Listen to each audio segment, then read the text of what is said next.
Do you hear me? Roger, Uma. Half the crew is dead drunk in my sick bay. After eating your miraculous space chili. Any thoughts? Well, I have no idea what you mean. Our food is healthy. Invigorating. Captain to crew. Dead monkey in the crow's nest. I repeat, monkey down. El space chili strikes again. Copy that, Captain. Hey, Paige. Bet we could use your space chili to overclock our engines. Negativo, mi amor. Only you can melt my circuits. Keep laughing, fools. The key ingredient to good cooking is love.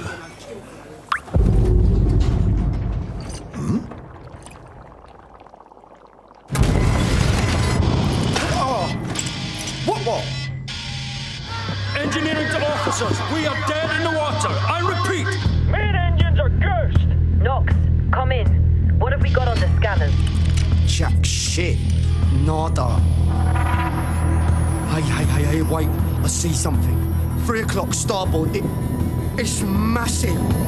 Like, get back here, Shani. Hold off!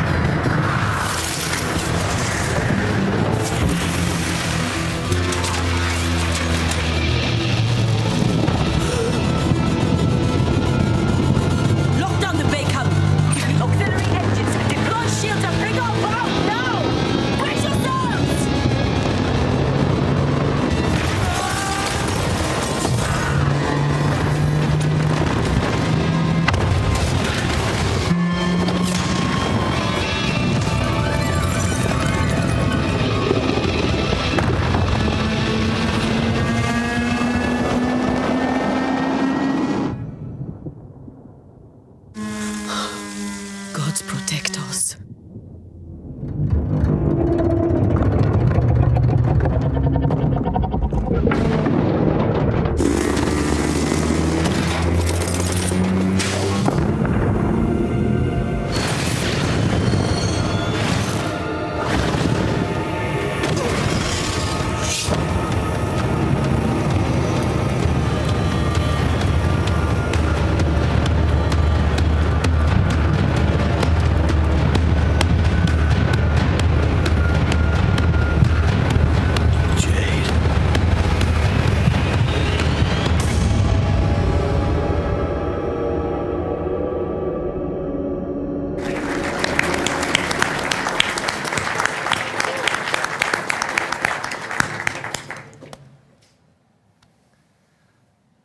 Hello, everyone.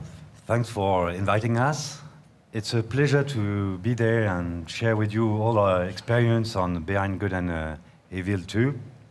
So the official trailer that you just watched right now is the result of a collaboration between Ubisoft Montpellier and Unity-Image in Paris. So today we will focus on all what we've been doing in Montpellier studio, as all of us are, are representing the studio. So, well, let me introduce again all the guys from our team. Anthony, Pascal, who are really clever and talented character artists. And I'm in charge of the art direction on characters on BG2. So we had to, since a couple of years, we're working on this project, and we, of course, have a lot of character to design, and we had to also define all the production pipeline. So what was our creative guidelines and our main challenge on it?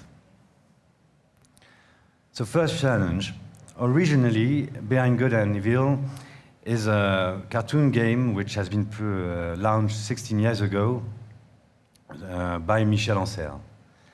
And well, today we have the mission to bring this IP to a new generation of gamer. So what does it mean, in fact? Is that we have to modernize the look of this IP, And the question is how to make this IP evolve from a cartoon style to more mature and realistical aspect. Second challenge. Well, BG2 will be a prequel of the original one, and it will be it is a space opera. In this space opera is crowded with some space pirates who will fight and establish order. Which means that we've got lots of characters to design, and we all, of course, have to make them consistent with this world.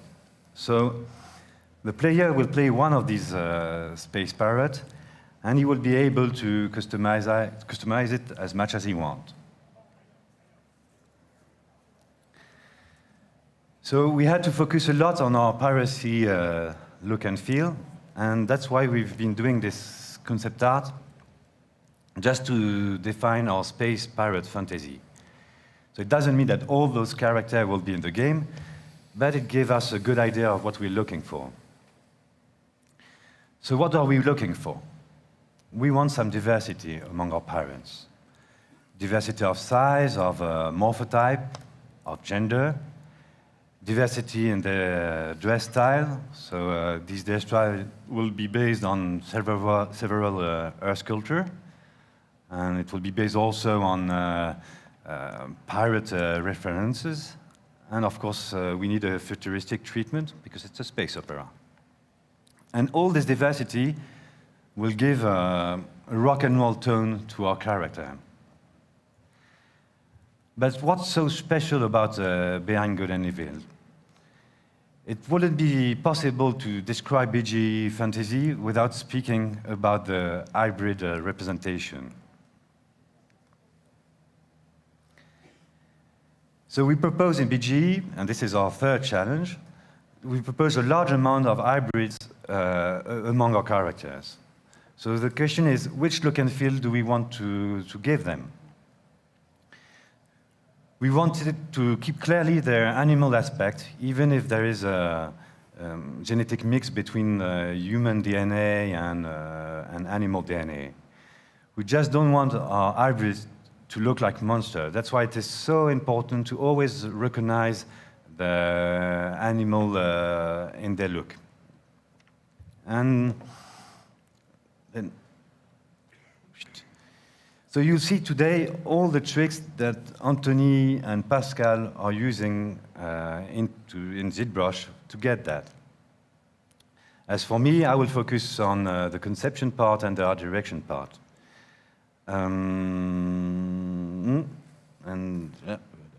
Okay. So if you have, of course, any question, we will be pleased to answer to them at the end of the presentation. So let's start with Paige. Paige is probably one of the most iconic characters in BGE. Originally, he's the best friend of Jade, who's the main character of this game. So you could imagine the importance of him.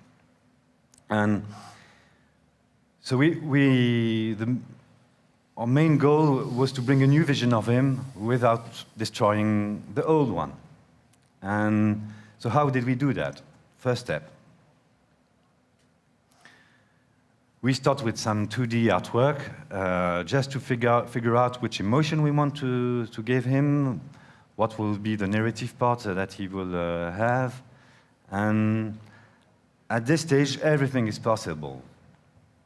The only question which is important is what makes Paige identity.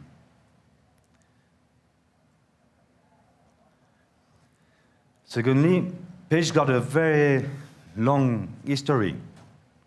And I don't know if you noticed, but in the original BGE, which was more cartoony, Paige was based on a really primitive shape, a round primitive shape. And, well, it makes him much more easy to recognize. So, we decided to keep this philosophy, and but we decided to pass from a round shape to a more hexagonal shape, just to bring a more mature and tough feeling. So that's why I use a weight on the screen just to, as a symbol of what we want, what emotion we want to give to page. This shape process, I think it's also a very simple way to communicate with character artists. So that's why we, as all our process is based on a collaboration between the concept artist and the character artist, we need those kind of tools to speak together. And I will let now Pascal go further with the page creation process. And I thank you very much.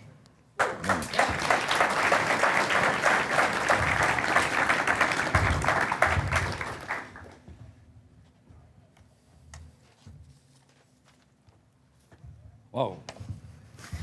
Do you hear me? Yeah? Okay, good. First, I would like to say I'm very glad to be here today with you guys. After so many years learning from the community, I'm really happy today to share my tips and experience with you. So, okay, let's talk about the process of creation of page. Everything we will see now will be focused on ZBrush. First, on production, we have a basic casual process when we're creating a character. First, our concept artist provides us a beautiful image, and then the character artist is trying to match as much as he can on it. But for the creation of the character inside for the trailer, we have chosen, Sebastian and me, to try another process. We call it the back and forth process. How it's working is pretty simple, in fact. It's big communication between the modeler and the concept artist. And we make a lot of iteration of the character, but together, okay? That's not split. It's, we are working together. So to explain you, we have some slide of this. So we start with the most complicated part of this character. It's the head. So Sebastian give me a concept art of the head and asked to me try to match on it, okay? So I've made a rough, and as you can see, ugly model of page after some couple of hours. And then Sebastian provide me a comprehensive feedback of the character he wants. I mean, at the beginning of the process, all the feedback are macro feedback. And I make my ping pong with him. And after that, all the feedback are going more in details on the characters. And that was done. What you can see has been done in 3 days. So we can see this process work for us. It was really efficient, and it's a good way to understand what's the vision of the character artist of his character, and for me to improve myself strong to the thing he told me. Another slide. So after that, I just created the clothes and the body, and nothing special to say here, but what I want to say, it's in production, we never take too much time to make some coloration, to use, poly paint, something like that. But I do like to do that because it enables you to have a preview of your character. I'm sorry.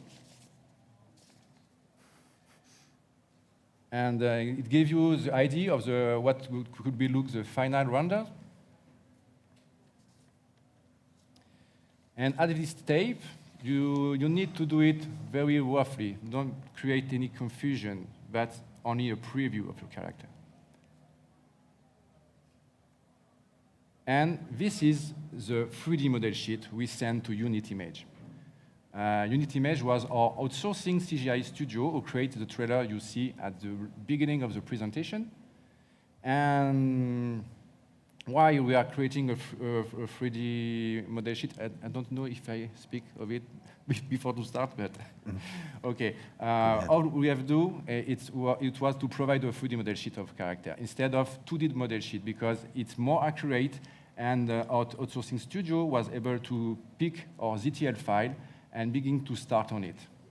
So this is the result of the character they have made. So as you can see, it's very close to our character. That's why we were very happy with it. And the level of detail, of quality was just incredible.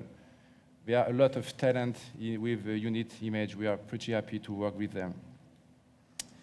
So I will show you some other character with the same process. I don't know if you know her, but this character is called Jade. It was the main character of BGE1, in fact. So that's why this character was really tricky. We decided to show at the end of the trailer. So the second challenge for me was to create a teenager character. And what I do to achieve this was to try to make her eyes a little bit bigger, around her cheeks, the nose a little bit higher, and something like that, to have the look we want. And after that, I have created also a preview, the same thing for page, in gray render, but with hair, and this time it was the character was paused because it was for the movie, and it was to be sure the look was good enough for us and Michel Ancel to the final shot. Because it's always better to change something on the character when you are in ZBrush. At this stage, you are always able to move something. It's okay. In video game, for example, if you don't do that, you need to make your topology, something like that. So it's a lack of time. You lose your time. And the same process for another character. She's called Yuma. So for her, as you can see, the same process, modeling and the preview and the final render. Our main challenge for us was to capture her look. It was also based on a concept art from Sebastian. And we were really pretty happy to the result Unity Image provided to us. She's, for me, one of the most iconic characters on the trailer. So, I'm pretty happy to show you an exclusive video of the making of the represent the collaboration between us and Unity Image for the trailer. So enjoy.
why don't we give a toast with our glasses? So let's live it up until we closed in our caskets. And don't ask us, cause we don't roll with the masses. We travel into space, a place you can't inhabit.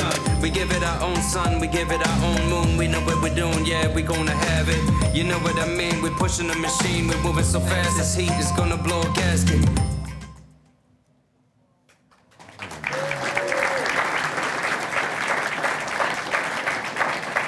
Thank you.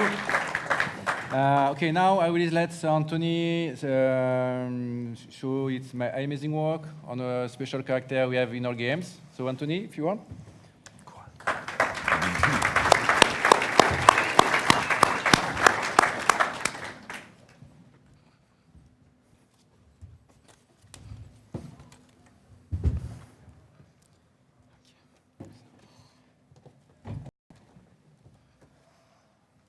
Hey guys, I'm gonna talk about the Rhino, which is one of the biggest playable characters we have in Beyond Good and Evil 2.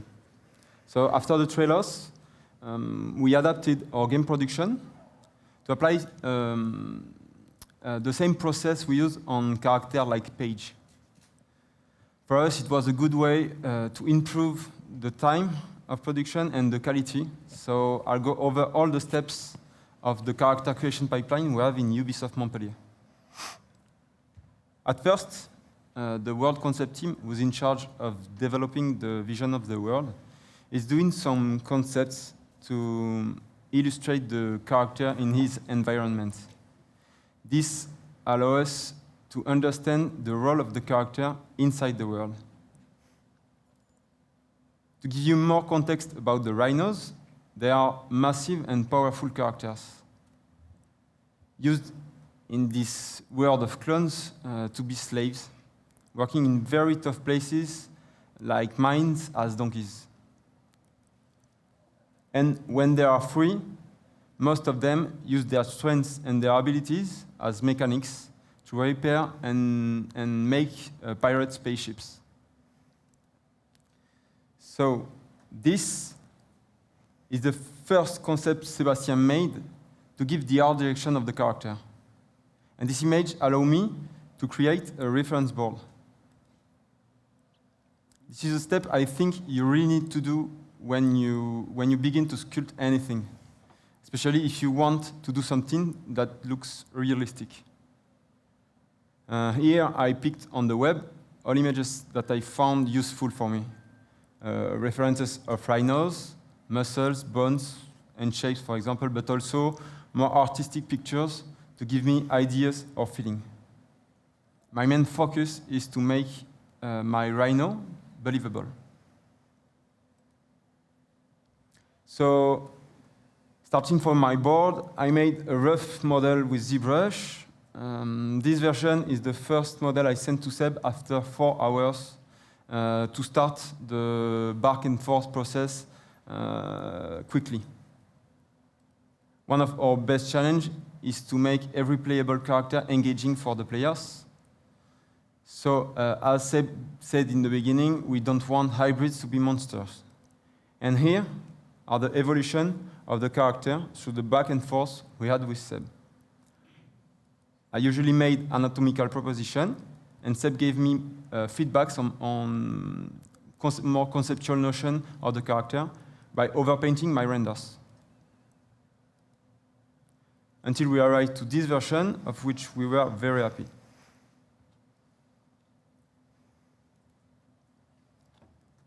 So during the conception, you need to understand that we obviously didn't want it simple rhino's head on a human body. We are primarily looking for a character, which is based on the idea of a rhino, but goes further and reflects a strong human personality. Take the eyes, for example. They are forward-looking in opposition to real rhinos. And the mouth is more adapted to speak or to express human feelings. And here is the final result we had, rendered in real time after a quick color test. Another point is that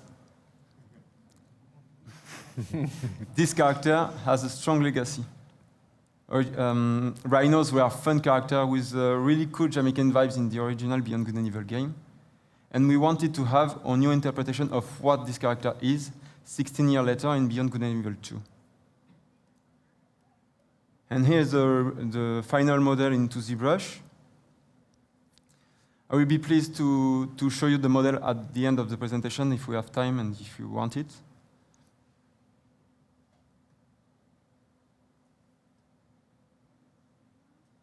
So now I will try to share with you some tips we are using on the characters of Beyond Good and Evil 2. To help us projecting ourselves about the characters, first we make a very quick pause on a layer to have a better idea of the proportions and to have a more natural look of the character. We always polypaint the eyes and apply a glossy material on it to feel the character more alive. We also use polypaint when we make clothes to have a better perception of the different layers. Here, for example, I did it in grayscale. And finally here, maybe important to get the identity of a character. So we use fiber mesh to prototype it. It's a very quick solution and a really good target to do to create the in-game haircut. So now let's jump into ZBrush. I will show you some tips I'm using right now on the hard surface objects. Here, for example, on my walkie-talkie, I wanted to make a grid. So, to do it, I use a live boolean. So I add first a box, and then I add some simple shapes in subtract mode here, and with live boolean activated. So as a reminder, live boolean is a really nice way to explore new shape in real time when you don't know exactly what you want. And for me, it's really fun to use. So when you are happy with your result, you can go there in the option the folder option in the Boolean folder. It makes me a collapsed copy of my folder. And now, to make my grid, I use a really cool option of the Gizmo 3D. I hold Control, drag a copy on the exact distance that I want, and then I let go of Control and continue dragging to make copies to the exact same distance. Okay, that's it. And for me, it's a really cool but amazing feature. I'm using it all the time in many occasions. For example, I use it in this grid to make with simple cylinders in subtract mode. It's really helpful. And now, I would like to focus on the knit hat of the rhino. I wanted to do something that looks realistic, but to do something quick. So after looking for many solutions, for me the best way to do it was nanomesh. So I will go to I will show you how I'm going from that to that. It's easy. In fact, I started by sculpting a rough hat, and I was using ZModeler and ZRemesher and polygroups to have a circular topology like this. I can show you if you want. So first, what I'm doing is, excuse me, hiding some polys, just in my auto group. I use the brush, the smooth brush, smooth group to have a circle. So when I have this kind of shape, I can. Okay, so sorry. First, I duplicate my object to make this kind of modifications. So when I'm happy with that, when I am my first circle, what I can do is growing the invisibility of the polygons, and again, so I know that it's possible to do with polygroup it, but I like this way to do is. It's pretty easy to prototype the group, okay, and then you can have circle around your hat, and you can go you can project on your first hat to keep the shape, and you can use polygroup driven by the ZBrush driven by the polygroups. To have this kind of results. Here, I separated all my polygroups, trying to have an equal density on all my polygons, in order to have a better control and a better repartition of my on my nanomesh. So I can show you an example. So first, I will select the ZModeler brush. Okay. I will choose the polygon action, insert nanomesh on all polygroup, and I will pick by pressing M button a neat pattern I made with tubes. If I made it on this kind of topology, as you can see, the polygon is bigger here than here. You will have your pattern with a bad density. So we don't want this. So that's why I made this kind of topology. So I drag and drop all my patterns on all my polygroups. So as you can see, the result is pretty cool, but a little messy. So to solve the problem, I can go there in Modify Topology,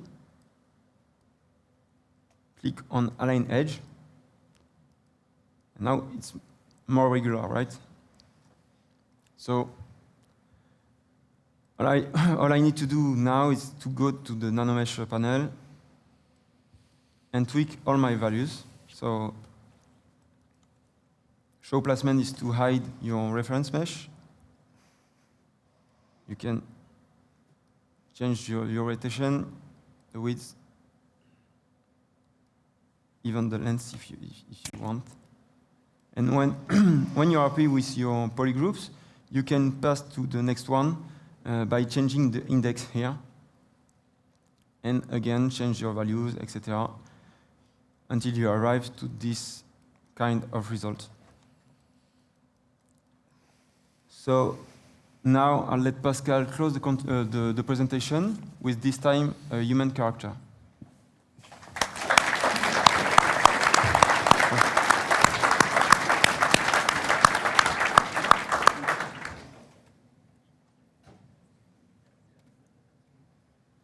Tu me loads mon prochain truc? Merci.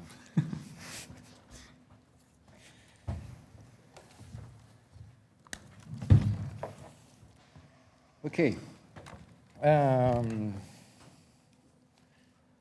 It's my slide? Okay, yes.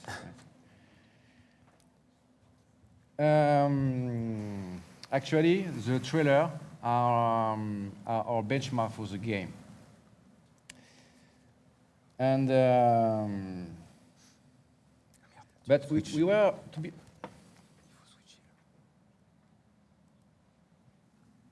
Oh, you see what I will say? Okay, next slide. Okay. To be honest, we were a little bit jealous when we saw the character from Unity Image, you know. So we wanted to create our own CGI character. CGI look character, because we're still on game. But this character will drive all of research and development on the new engine we have on BG2.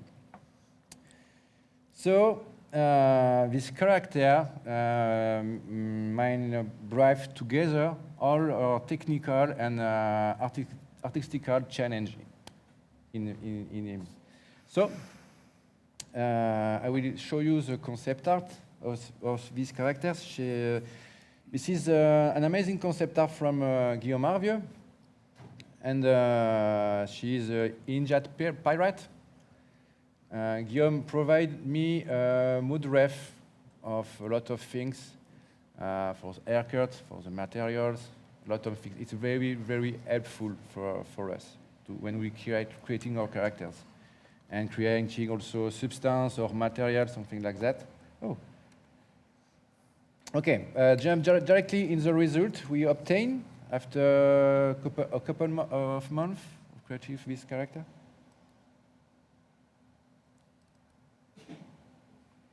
So this is a calibration render we are doing to be sure the shader are working well in any kind of lighting setup. And you know, just a beauty render to know how it looks in closer view. As you can see, she have a tattoo in self-illumination. And some beauty renders.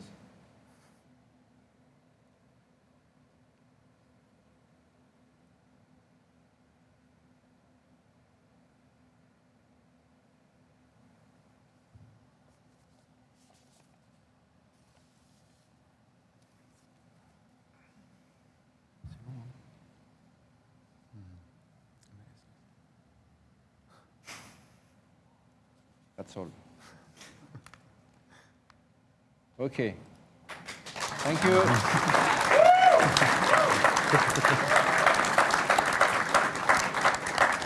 Thank you. It's really cool when you are creating a character in video games, when you are able to create high-end characters. Thanks to next gen is coming, so it's pretty cool for us.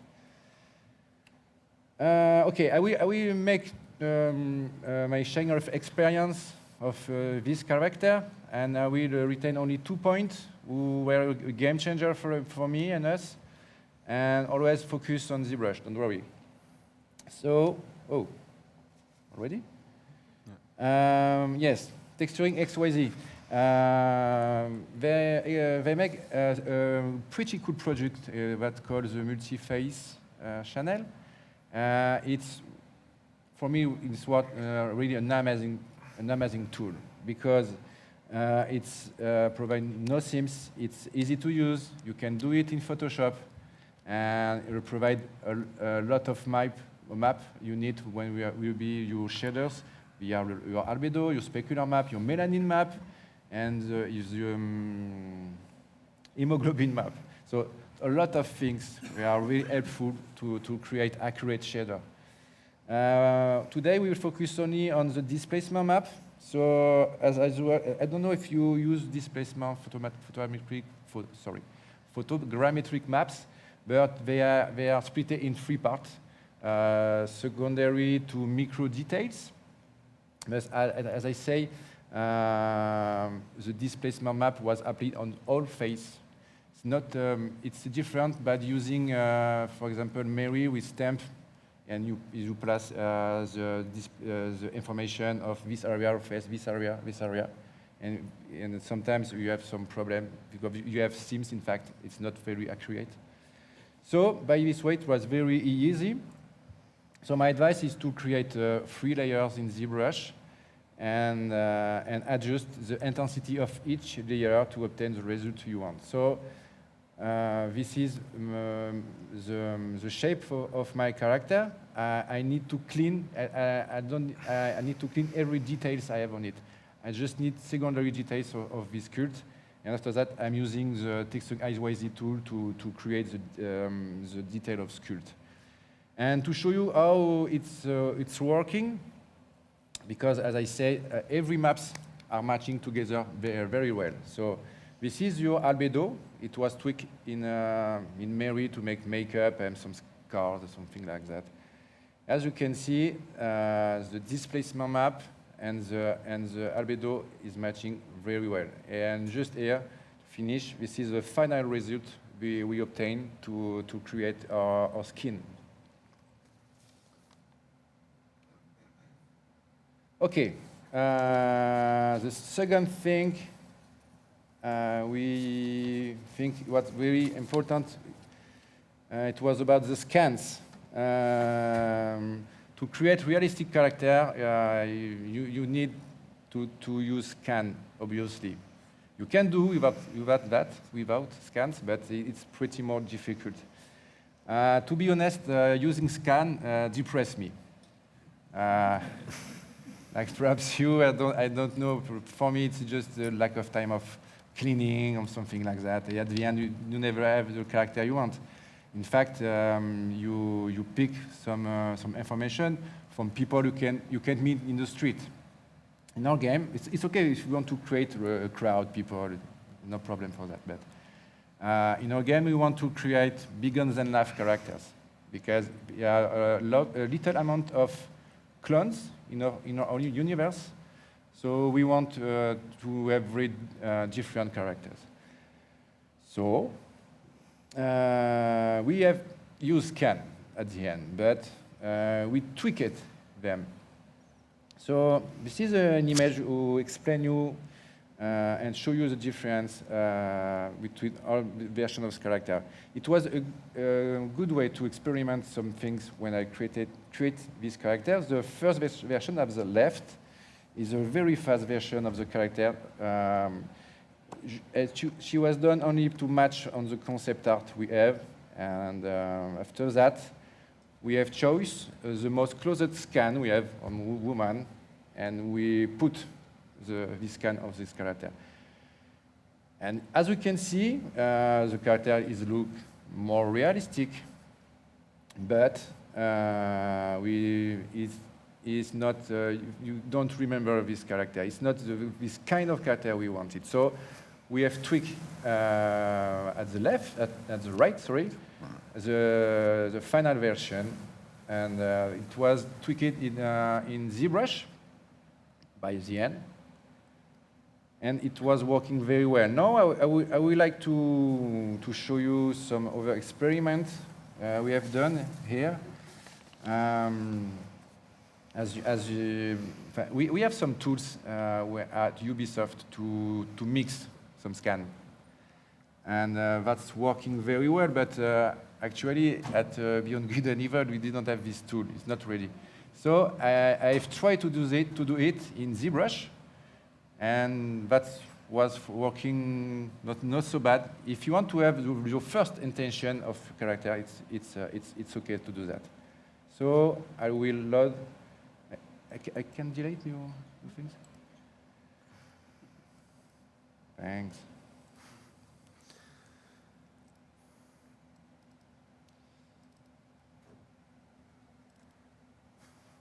Okay. I have a disclaimer for this. It's working very well because it's based on the same base mesh, so same vertex order. That's why I will be able to make some blend shape. So this is okay. My base. Okay.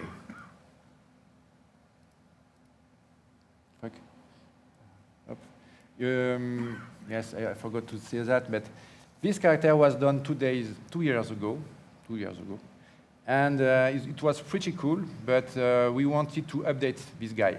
We want to make a new version more realistic. So to do that, we didn't have the perfect scan to do that. So we chose this one because he has large jaws, and he could look like to the character we wanted. So the trick is we have a lot of face. They are sharing the same base mesh. And I will take some feature of this character. The eyes, for example, perhaps the noise, and the skull here. Okay. So to do that, I will go to the level 1 of subdivision. Aim up. Okay, great. 1 of subdivision. And I will export. Okay, name what you want. Yes. And just I have to do is to go on the same level of subdivision, then and store my morph target. Okay. I import the last mesh. I just make a switch. And now I'm select the zone of my face I want to change. I don't know if it's a perfect workflow of Pi, but it's very fast. So just to share with you. Okay, what I do now is I hiding my mask.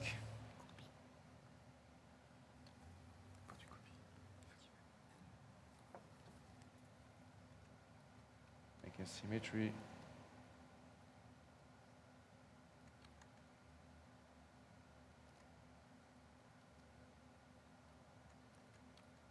I don't like his nose. Okay, better.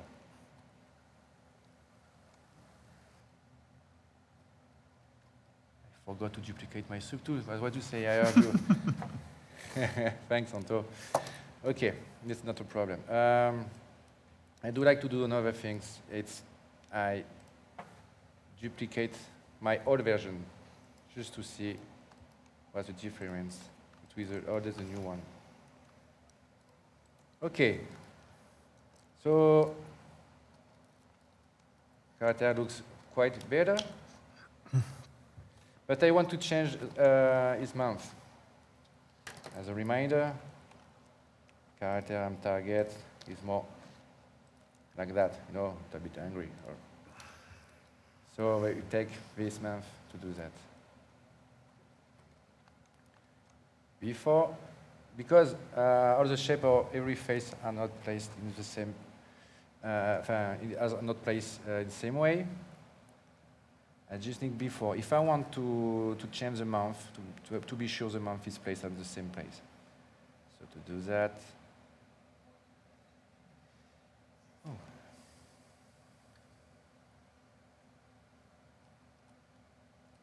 okay.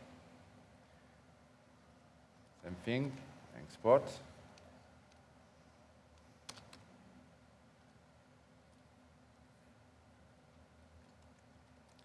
Delete my morph target, store new one. Import my mesh. Okay, I switch. I mask the zone of the mouse. I want to morph. Hey. That's not what I want to do. Okay, better.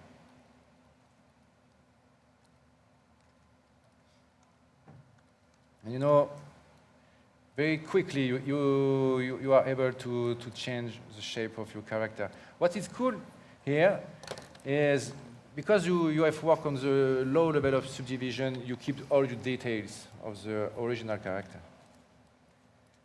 Take a look. Okay. Skip, please. Okay. Oh, I can make solo.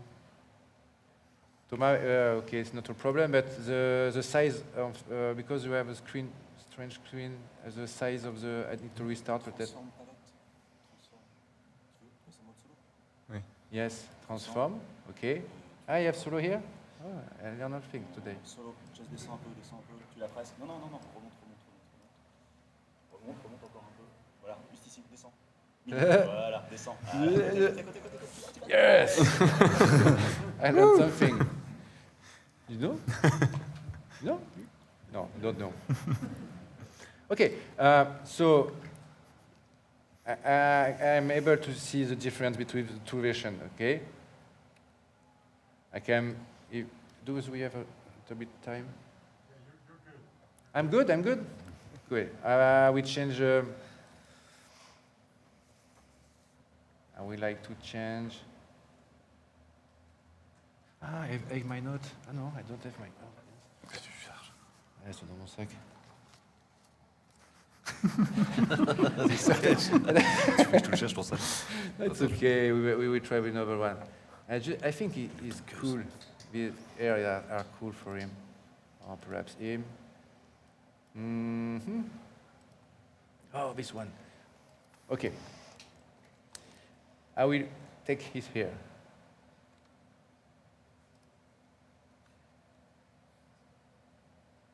So, by the same way, I need to pose a character. Okay.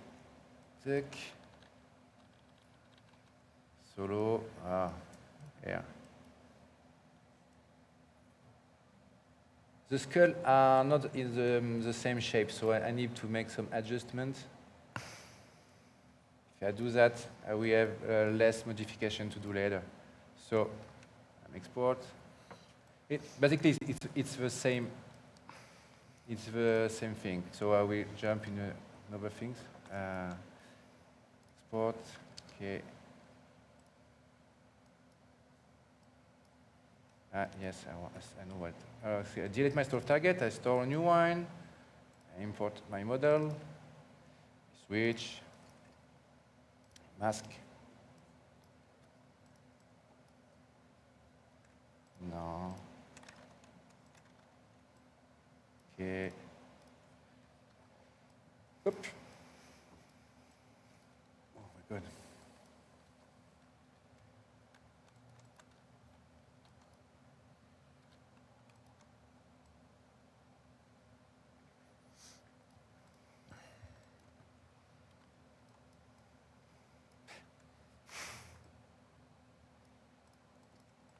Okay. So I need to make some adjustment.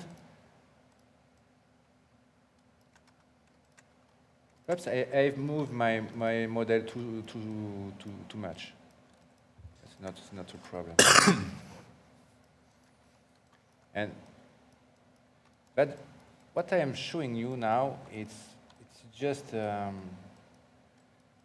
little trick to be able to change something, because when you are sculpting, sometimes you go in one or another direction, and you obtain only something where you are happy. But oh, where my pen? But by this way, you can be surprised by some mixing things or another. But you can say it's okay for the scan mix technique, but you are always able to change the shape of your character and create more interesting shape.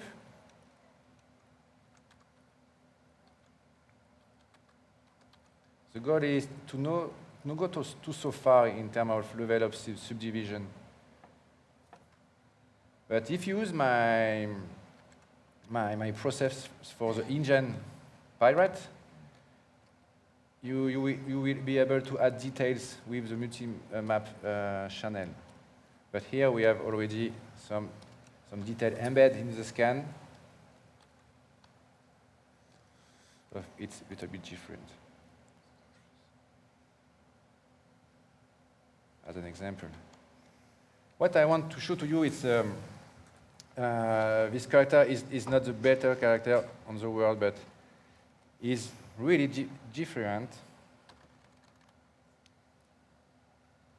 to the original one.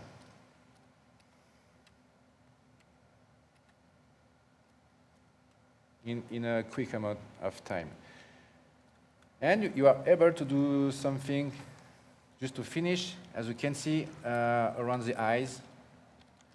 There's something not really good. Oh, it's not so bad, but I'm like the eye shape of the other character, so I just need to project. The secondary shape is enough just to have this wrinkle, yeah.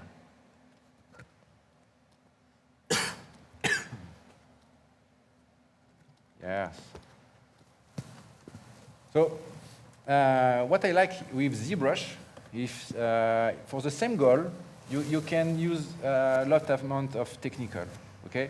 So I'm showing you this one because I think it's funny and you can make some interesting things if you want.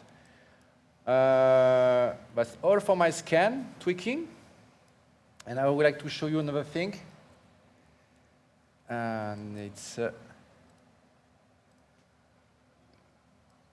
I don't know if you are using Marvelous to create your closes. But when you import your mesh, it's always complicated to have a clean topology of the mesh. So,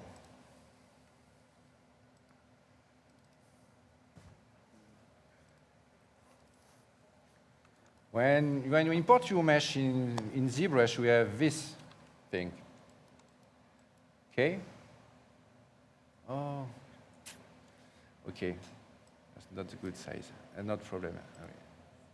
Okay.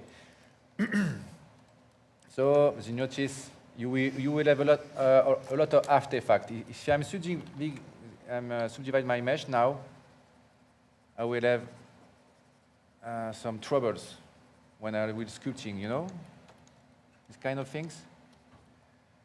Everybody knows that. So, oui. I'm in English mode. Sorry. How to do the Sorry. C'est pas du tout un contrôle Z. Okay. So first things, you are able to generate your polygroup because this mesh has UVs, depending of the pattern in Marvelous. So first thing to do, this time you duplicate your subtool, and you will able, when I export, I make the option to weight. Every vertex are weighted here. You have this option in Marvelous Designer. Take care of it. So, what want we?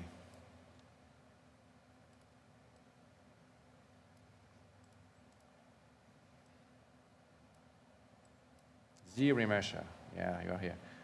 You need to click on keep groups and not have to smooth your group. If you smooth your group, take a look here. You will lose the shape of the shirt. So don't do that.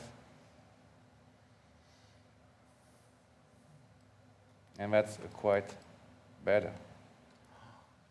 Mes notes. Bon. Je vais prendre mes notes dans mon sac. OK. Parce que ça c'est à moi, ça. Je pense que j'ai foutu. Voilà, donc, I will do my memory. In fact, I have tried to find a lot of process to clean my model. Each time I am trying to make a new process. I have some new ideas to do that. This is my process of tomorrow. Oh no, of this morning tomorrow. Back, sorry. I'm French. Okay. So I have start with the Z modeler. After that, we will add a panel loop at the beginning. Yes, a lot of process make a panel loop, and that's what will produce is a thing I don't really like. So I will just show you.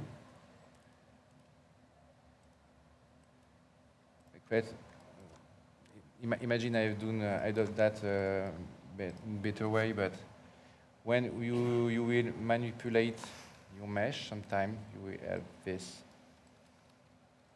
To already have this kind of effect, it's boring. So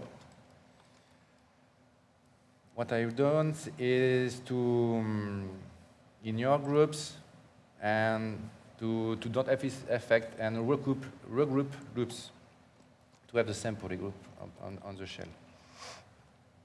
Okay. Elevation must be negative for the projection of the details of the mesh from Marvelous Designer. Okay, and what I'm doing here is to make, I'm using Z modeler now. I will use, an inset. Why I'm doing an inset? It's because I want more definition close to the seams. Okay? So you only need to click one to have the same amount of inset. Okay. Now, it's perhaps it could be a little bit quite long to do that, but after that we will be happy to have a clean mesh to use sculpt. But in fact, it's around 3 minutes, I guess. So to do that, I just need to, because the inset create another polygroup, and for the next step, I prefer have the same polygroup. Okay.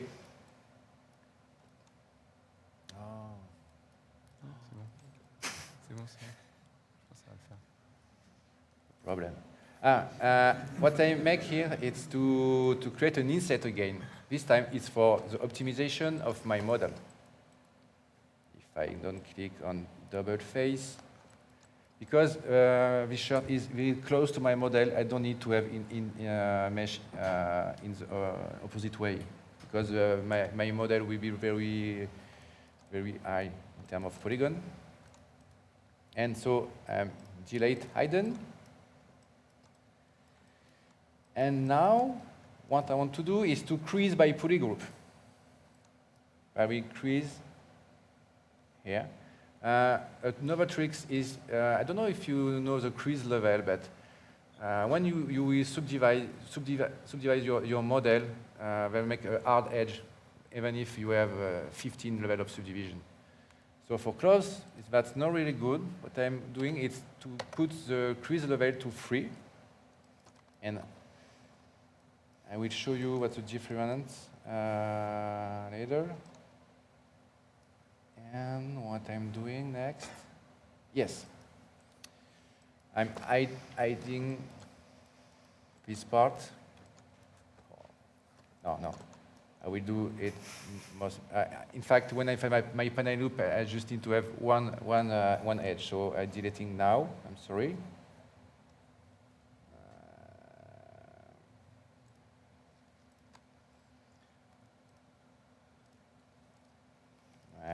Better. So I'm hiding this, and I'm using a cool feature of ZBrush. Cool feature. Yes, masking by feature. So I'm masking by groups. Okay. And now I will be able to make negative inflate.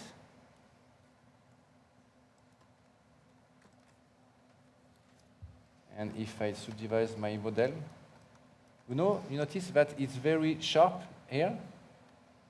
And if I subdivide again, it's not sharp at all because of this level of crease. Okay. In fact, when I'm starting to do that, I can never stop, because Everything you do, everything you do here will save you time later. So what I like to do is to make an why not? Okay, an insert. No, pas possible.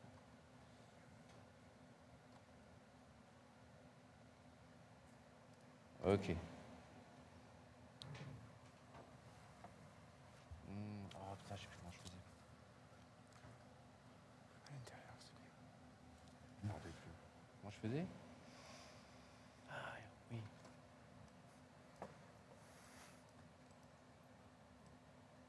Okay. Okay, and now I must be able to make a scale for the loop.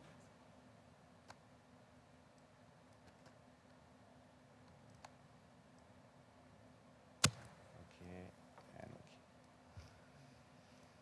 Just to give me a first intention for my seams. I like to have clean seams of my model. And here, it's pretty clean. So what I need to do is to project the details of the clothes from Marvelous. And it's pretty simple. What I don't want is to destroy what I make so much time to produce with you guys. So, thing is, I will always use my mask by feature. Group. I need to grow my group.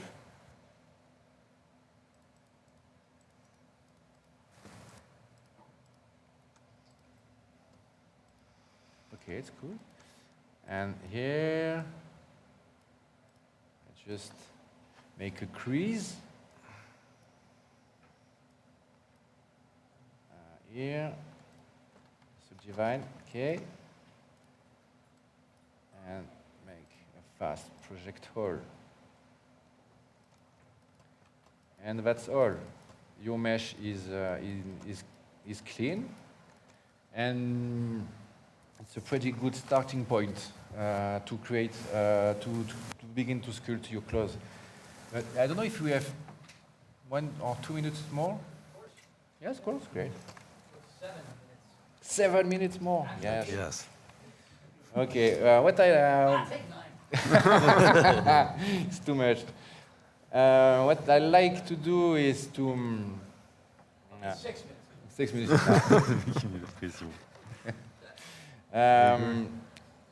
Okay. I click here. You know, to mask. No, don't click here. It's not what. I click on group. No. What? Mask by group, yeah, it's enough. Yes, it's here, okay? Everybody knows that. If I'm doing that, everything I will start here. Oh, fuck. I know. I lose my polygroups. Why? Okay. I don't know what I've done, but...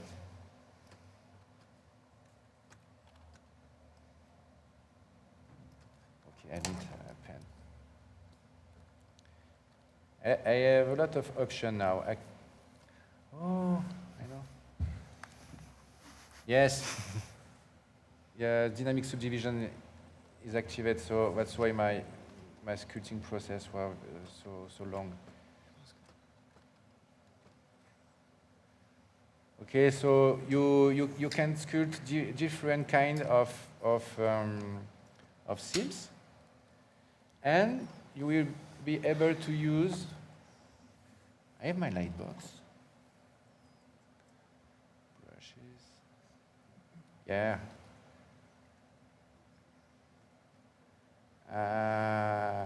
It's a good way to use your and create your own brushes.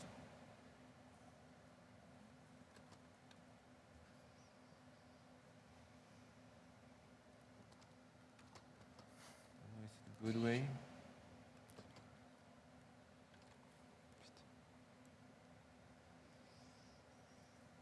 And that's why I keep my pulley group.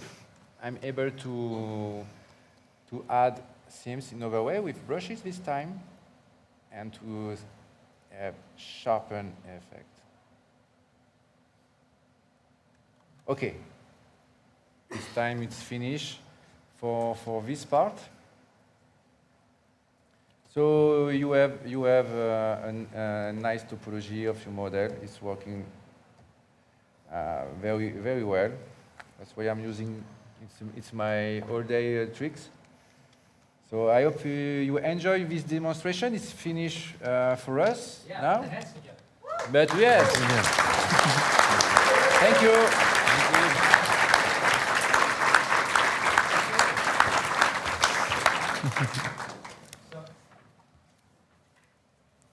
Any question? Do we have any questions inside the Nolan green screen hangar? I'm going to toss Do we want to see a rhino? What's that? No. No. Yeah, we have a rhino in ZBrush. If you want to see a rhinoceros. You want to see the real? Yes! Up to you. Play the movies. And then a question or two. But then also keep in mind, remember, that the questions, they'll be sitting, the gentleman will be sitting inside of the Noman library, upstairs, straight across this little lot here, up the stairs in the Noman library. You can terrorize them with more questions, right? Yeah, with pleasure. Ask you more things. Yeah? Yes, okay. Of course. So without further ado. It's mine? Yeah, it's yours. I think so. Sorry, guys.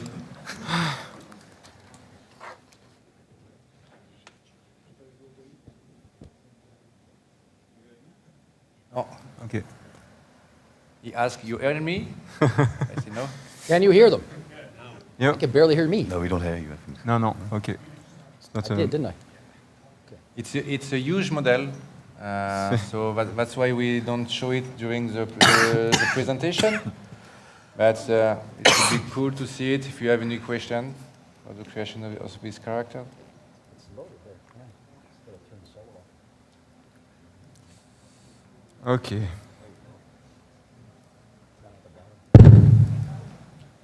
And I'm in solo mode, of course. Okay. Oh. Transform. Ah, okay. Here we are. Yeah. So, as you can see, I can show you some details of the skin if you want. So, up.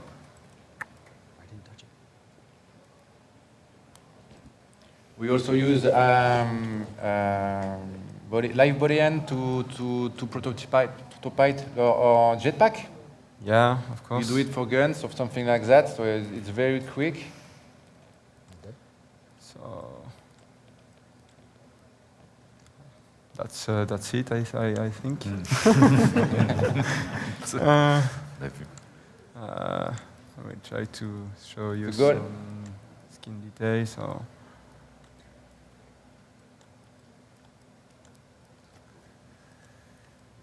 And here we are. Okay.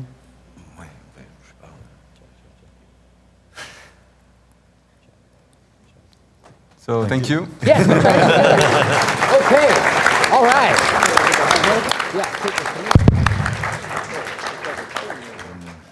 Do we have any questions? Take advantage now, folks. I'm floating around in the dark. I'll throw you the cube, the Z cube. Anybody? Don't be shy. I know it's the first day and everything. You know what I mean? You know how it is. You know? Ubisoft. They got first day jitters. You know what I mean? First day jitters. Anybody? Because we are very clear. Yeah, no, you were very concise. I wanted to say, you know, Julia was talking to me earlier. She was mentioning that, you know, you were doing something there along the seam, and it's very important for everyone at home and around the world to know that the little red trailing line there, you know, it's part of the stroke functionality. In the stroke menu, you can turn the lazy mouse on your brushes. And if you drink as much coffee as I do, life is good when you turn on the stroke, you know. You know what I mean? Yeah. No, it's fun, I know. Anyway, so this is the Q cube. I don't know if you've seen this. This is like the Roman cube here. Anybody sure? You sure you don't have any questions? Oh, wait a minute. It's just a second here, pardon. Okay, that's fancy for just a minute. I'm going to toss it to you, but catch it, all right? There you go. Yeah, wow. Could have been, hey, could have been all state. not. It's not. Can you hear me? Yeah. Okay, it's okay. I have You have a question for me? I have another chips. Another cheat. Chips. You want another chips or not? You want one more cheat? Chips. Chips. Tips. No cheating. Yeah, no cheating. Here, listen. It's a family. He did it again. How about a few tips? Tips. Yeah? Well, You know, that's okay. Forget the tips. Don't worry about the tips. Let's do it. We'll go outside. We'll talk about on our own. Okay. I don't know. I'm hearing noise. Maybe they want the tips. You want the tips? Come on, make some noise for the tips. Oh, here we go. Yeah, show the tip. Okay. Yes, of course. Where's my cue? Qu'est-ce qu'il y a? Hit On est me. 20 minutes en avance. Ça va? 20 minutes d'avance? Ah, ben moi je suis. Ah, great. Très bien. It's, I had an English teacher who told me before to come here, never say chips. It's tips. Yeah, tips. Kevin, if you look me. But we have chips too. There's a lot of nice food outside for the trucks. You can get the chips at the South. I mean, it's good. If you want chips. Okay. Okay, solo mode. I don't know if you already use the growing mask, but the growing mask, I will show you in ZBrush. It's more perhaps easy to understand. Where is my solo mode? Yeah. Solo. Solo, c'est de dessous là. Là. Au-dessus. Click on it. Click. Thanks. Okay. Perhaps on this model. If I want to mask the area between in each themes or polygroups, I have this thing that I don't like. Okay, it's very thin. You are not able to change the thickness of this. So to change it, the only way I found is to grow your mask. And then sharpen. Oh. English mode. I forgot my interface. Est-ce que c'est un English mode là? Ah, English mode? No. I'm sorry. I want to meet the person who my put that UI. key there on the keyboard. Oh yeah. Windows button. Mais pourquoi j'ai pas... Attends. Ah, yes, thanks. And as you can see here, we have a render. And especially when you want to make themes, it's not good at all. I don't like this. But I need to mask here, okay? So what I'm doing now, it's to mask, to frame by polygroups. And you have your mask brush here. And your mask brush can be derived by a stroke too. So it can be lazy mouse. Sometimes I use it. It's cool to have lazy mouse on the mask. We have more precision on it, but that's what I'm talking about now. It's curve mode. If I have my curve mode, I'm able. Ça marche pas. Oh, it's not working. C'est pas un auto-masking? Oh yes. Oh, tu m'as sauvé la vie. Attends. It's because it was auto-masking. Sorry. Okay. Oh, fuck. Okay, I will do it again. Curve mode. Frame mesh.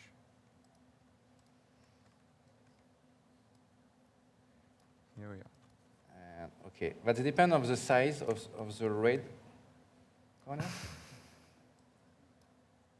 And this time, we will have a sharp aspect on the masking. It's quite better. Do that or that, and I don't know if you notice the difference, but it's really more interesting for me. And what you can do is, for example, to invert a mask and make a mask by feature again. And if you do that,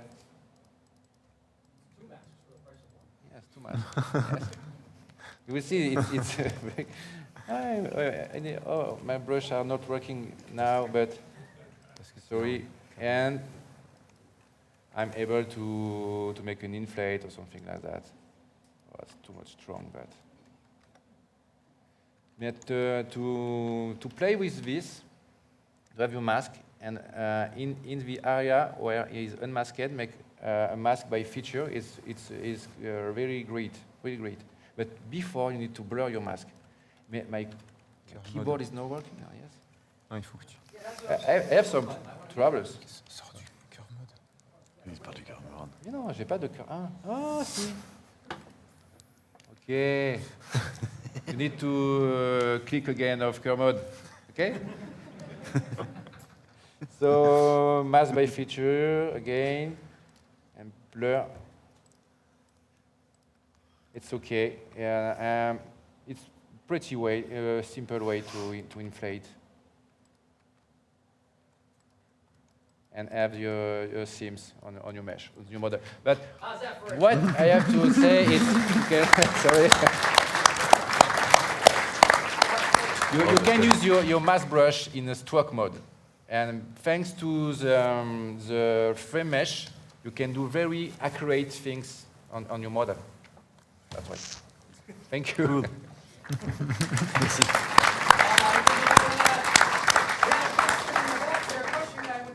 Box. I'm going to throw you the box. Heads up. You get that question there. There he goes. Hello. Catch. Guy's on the varsity team. Does it work? Okay, go ahead and have it. Speak into the box. Hello. Oh, there you go. Hey. What's your name? Carlos. Say again. Carlos. Carlos. Carlos. Nice to see you. I don't know. Right. Hey, so my question was like, when you're designing the animal human people, and you said you didn't want it to look like a monster, how do you decide how much you want to put of the animal and on the person, and vice versa? You can hear okay? Yeah. It's for you. Yeah. If I understand the question, you mean which amount of animal we want to put? Yes, how do you make that decision? Which amount of human we want to put, right? Exactly, yeah. Especially for the facial expressions as well. I would love to have a rule to define all the characters. Actually, I think every character is a bit special. Depending, I want to say that we have some characters like Nox, who's a monkey based. Wow, and he's here more to. He's a simiesque. He's quite close to human because he's a simiesque monkey, or quite close from humans, and they are here. In BGA Universe, I want to say that they are here to introduce some hybrids which could be a bit more, which could have more fantasy. So the thing is that I could say three things. That there is, let's say, like the rhino. The rhino, I mean, there is such a strong identity in the shape of a rhino just because he's got some horns here, he's got some hair here. And it's very difficult to go away from that. And so when you do a rhino, you better respect. You will do a rhino anyway. You cannot go away from a rhino. You know, it's as long as it's like an elephant. If you put some a trompe and too big hair, you will always have an elephant. So it depends on every character. If we do rhino, we will respect quite much the rhino. And like Anthony told you, is that we just had to put the eyes a bit so that we could see that he could look in front and play with the mouse so that he could speak, and that's all. And then there is the posing of the neck, which is very important as well. If you take the monkey, it will be very close to a human and very close to the basic monkey. And then if you take some, let's say, a cat, dogs, and if you have to do a female, for example, I don't know if you managed to recognize, make the difference between a female dog, between a female, between the dog, if it's a female or not. It's quite difficult. We don't have the culture of that. So, for instance, when we had to design some female, then we will push a bit more on the human's aspect, because otherwise you will never recognize a female. Okay. I don't know. Every character are very, very special. This is there is no rule which drive all our character right now. I don't know if it's the good answer, but it's okay. Usually, when we make a character, we ask ourselves some question like, when we are making the rhino, we are asking ourselves what kind of human is this rhino, and this is the most important part when we create this kind of character. Is like you have to see the humankind behind the animal, and the other part of the mixing between human and animal is less important than that, I think. Maybe you would, because in a game, of course, you will choose some characters, and you will maybe decide to play Rhino because he's a strong and heavy character, which looks like, and he will have some maybe some a bit slower animation, but very strong ones. And maybe some other characters need to be a bit more dynamic. So this is quite important, is that we need to make our character believable. If you make, let's say, a little cat, for example, and then you need to when we are designing the character of like a Catwoman, for example, we know that it's going to be a character who's going to be speed, quite dynamic, and he probably will jump very quickly. You can see what I mean? And this means that we will choose some quite nervous shape and tension all over his face to show this emotion, in fact, to show that, in fact. So that's it. Anybody else have any questions before we let the guys make... Aha! In the rear. Hang on, where's that thing?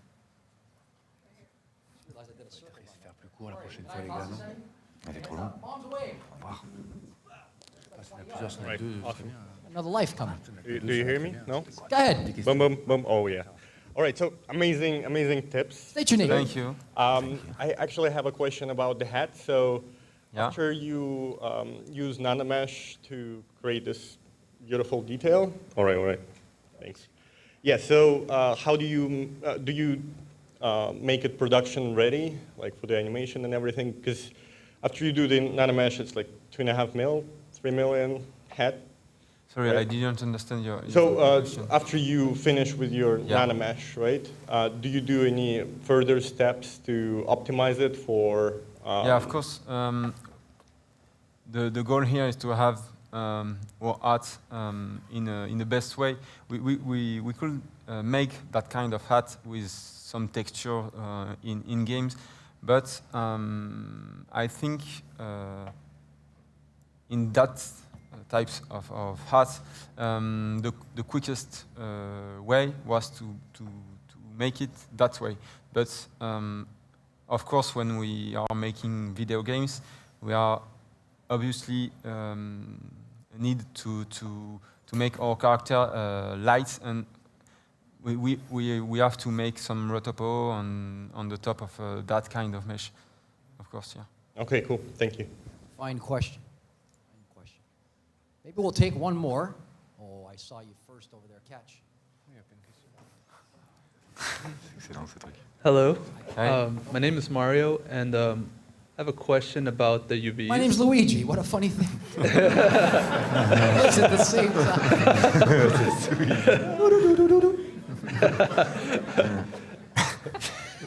I couldn't help myself. It's me, Luigi. But anyways, so after you add the thickness, how do you take care of the UVs that were added? Do you just do that outside of ZBrush, or do you re-unfold it, or how do you guys go about that? What is thickness? Yeah, when the guy that was doing the clothes, when he added the thickness, how did that affect the UVs, and how would you go from there to like clean the UVs up? Quand tu fais du close, comment ça affecte l'épaisseur? Comment ça affecte les UV? For this example of this model, for example, yes. The thickness is represented by oh yeah, this here, by the corner of the shape. can see here, in this case, we are not double-sided material. So you can see the thickness here. Imagine you have the body here. So it's okay. That's doing the fake. If you take a look here, you have the thickness is modelized. You know, the part you can see are not here at all, but it's working. In the previous version of modelization we made before, we don't make thickness, and sometimes when it's very visible, we make a double-sided material. And when it's not more visible, because it's expensive for your GPU, when it's not visible, you don't make, you stay on material with not double-sided. So we have tested this model in real time. It's working very well. The most problem for this asset, it was a little bit translucent, a lot of transparency inside this model. So this is this part of the model would be difficult to restrive. Amazing, put your hands together. Teed it up. Oh, it's beyond good and evil. It's great. Put your hands together. Thank you, thank you, thank you. Okay, so now I want to thank you guys. Thank you so